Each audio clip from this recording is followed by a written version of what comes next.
मोर प्रिय माने से वाक्यर शेष लेखा जाए स्वार्थपर हो ना बोली।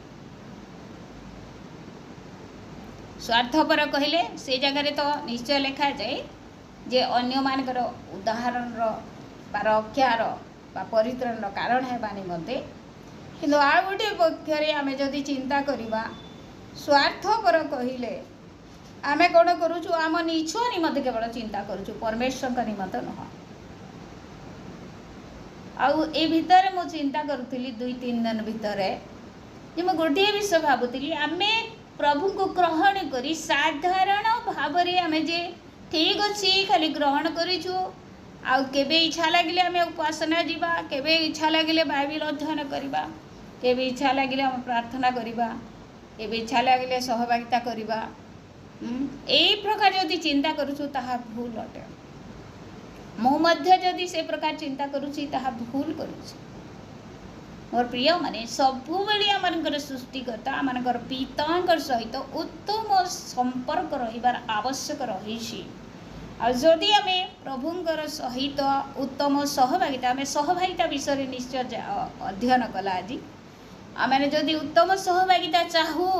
ताहले प्रभु देइथिबार वाक्य अनुसार आमनकर जीवन को आम कौन करूँ सुगठन करूँ तांकर लोक मानकर सहभागिता के आसू प्रतिदिन आमे तांकर मुख दर्शन करूँ खोजू प्रभु तुम उपस्थिति मत दियो प्रार्थना करूँ आमर व्यक्तिगत प्रार्थना हो पारिवारिक प्रार्थना हो व्यक्तिगत बाइबल स्टडी हो पारिवारिक बाइबल स्टडी हो तापरे मंडली सहभागिता हो प्रभु भोजर अंशी हो आम जदि प्रभु भोजर अंशी हेबा नाई ताहले आमे कहार अंशी होचु बोली आमे अध्ययन कला। अन्य पक्षरे जदि आमे प्रभु को प्राधान्य देनु अलगा लोक को प्राधान्य दउछु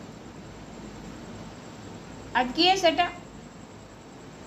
निश्चय शैतान अटे। मोर प्रिय माने प्रभु ए वाक्य द्वारा आमको चेतना दौरान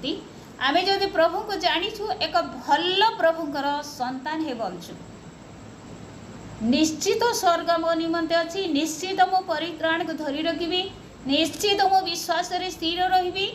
आउ प्रभु को निमते मो आगु को बढ़ी मो उद्धार पाइबी अन्य मान को उद्धार कारण भी एटा मान को चिंता करिवार आवश्यक रही। जहाँ अध्ययन कला ता टोटाल समस्त विषय सार विषय होची आमे एक